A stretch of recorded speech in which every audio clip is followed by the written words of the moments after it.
درود پاک پڑھنا اللہم صلی علی سیدنا و مولانا محمد معدن الجود والکرم وعلی آلہ وصحبہ وبارک وسلم صلاۃ و سلام علیک یا نبی اللہ۔ کیا عدت وفات والی خاتون ایک ہی کمرے میں رہے گی؟ ایک صاحب سوال کرتے ہیں کہ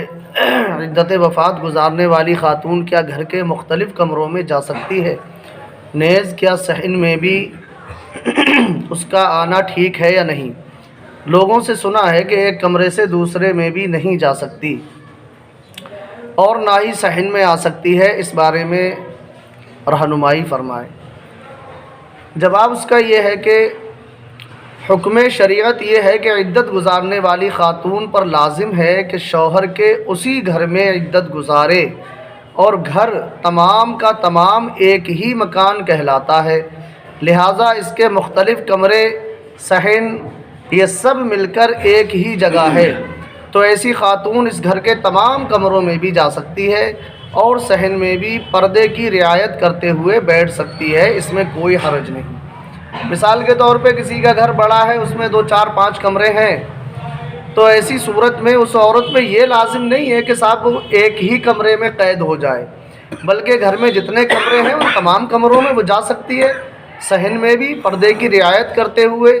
پردے کے ساتھ بیٹھ سکتی ہے، اس میں کسی طرح کوئی قباحت نہیں ہے اور کوئی برائی نہیں ہے۔ ہاں، دوسری صورت یہ ہے کہ اگر مکان کا کچھ حصہ شوہر کا ہو اور بقیہ حصہ کسی اور کی ملکیت ہے، جیسے بعض اوقات ایک بڑا مکان بھائیوں کے درمیان مشترک ہوتا ہے لیکن پھر اسے باقاعدہ حد بندی کر کے تقسیم کر دیا جاتا ہے، تو ایسی صورت میں عدت والی عورت کو شوہر والے حصے میں ہی جانے کی اجازت ہوگی اور بقیہ حصے میں نہیں۔ مثال کے طور پہ ایک بڑا گھر تھا آپ کا، 2 بھائی اس میں رہتے تھے، مگر بعد میں تقسیم کر کے حد بندی کر دی گئی، بھئی یہ آپ کا ہے، یہ ہمارا ہے۔ تو اب جب تقسیم کاری کے بعد حد بندی کر دی گئی، اب حصے الگ الگ ہو گئے، تو پھر اس عورت پہ لازم ہے کہ جو شوہر کی ملکیت کا مکان ہے اسی مکان میں وہ رہے اور دوسرے مکان میں نہ جائے۔ جب تک وہ ایک تھا تو پورے میں بیٹھ سکتی تھی، مگر جب وہ 2 ہو گئے تو ایسی صورت میں اب وہ دوسرے مکان میں نہیں جائے گی، کیونکہ وہ اب ایک مکان نہیں ہے، بلکہ اگر جائے گی تو یہی کہا جائے گا کہ دوسرے مکان میں ہے، سمجھ رہے ہیں، یہ بھائی کے گھر میں ہے، تو ایسی صورت میں اسے اپنے ہی گھر میں رہنے کی اجازت ہوگی، دوسرے میں نہیں جائے گی۔ اور کسی گھر میں متعدد پورشن ہو، جیسے فلیٹوں میں ہوتا ہے، بھئی اوپر نیچے منزلیں بنی ہوئی ہیں، تو صرف شوہر والے پورشن پر ہی رہائش رکھ سکتی ہے۔ مثال کے طور پہ 4 منزل مکان ہے، ایک فلیٹ ان کا تھا، ایک کسی دوسرے بھائی کا تھا، سمجھ رہے ہیں، تو اب اس کے لیے یہ اجازت نہیں ہوگی کہ اب وہ دوسرے کی فلیٹ میں جا کر کے بیٹھے اور وہاں پہ باتیں کرے بیٹھ کر کے، اپنے ہی فلیٹ کے اندر رہے جب تک کہ عدت نہ گزار لے۔ جیسے بیٹوں کا الگ الگ ہو بالتا، جی جیسے بیٹوں کا الگ الگ فلیٹ ہو،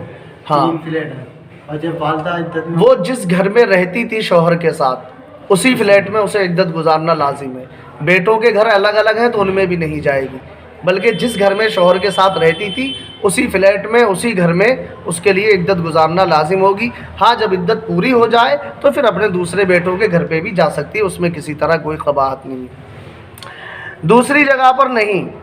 یعنی کہ جس حصے میں رہتی تھی شوہر کے ساتھ اسی میں رہنا اس کے لیے لازم ہے، دوسری جگہ پر نہیں جائے گی۔ نیز اگر صحن بھی مشترکہ ہے، جیسے کئی مکانوں پر مشتمل کوئی اپارٹمنٹ ہو جس کا صحن ایک ہی ہو، مثال کے طور پہ 4 5 کمرے تھے، کمرے سب کے الگ الگ کر دیے گئے، اب نکلنے کی جگہ ایک ہے جیسے کہ ہال نما،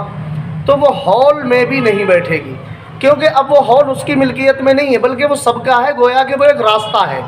اور گھر سے باہر راستے میں بیٹھنے کی بھی اجازت نہیں ہوگی، کیونکہ اب تو ادھر سے سب نکلتے ہیں جاتے ہیں، لہذا وہ اپنے ہی حصے میں رہے اور وہیں پہ رہ کر کے عدت کو گزارے۔ ہاں، اسی کے مکان میں اگر متعدد کمرے ہیں تو کسی طرح کوئی قباحت نہیں ہے، وہ جس کمرے میں چاہے جا کر کے بیٹھ سکتی ہے، آرام کر سکتی ہے۔ وہی فرماتے ہیں کہ جس کا صحن ایک ہی ہو تو اس مشترکہ صحن میں بھی آنے کی اجازت نہ ہوگی، کیونکہ اب اس صحن کی حیثیت ایک راستے کی طرح ہے، اور کسی بھی عدت گزارنے والی عورت کو یہ اجازت نہیں ہے کہ گھر سے باہر نکل کے وہ راستے میں بیٹھے یا وقت گزارے، لہذا اپنے ملکیت والے یعنی شوہر کی جو ملکیت میں تھا حصہ اسی میں رہ کر کے عدت کو گزارے، اور وہیں پہ رہنا اس کے لیے لازم ہے۔ صلی اللہ علیہ وسلم وعلی آلہ وصحبہ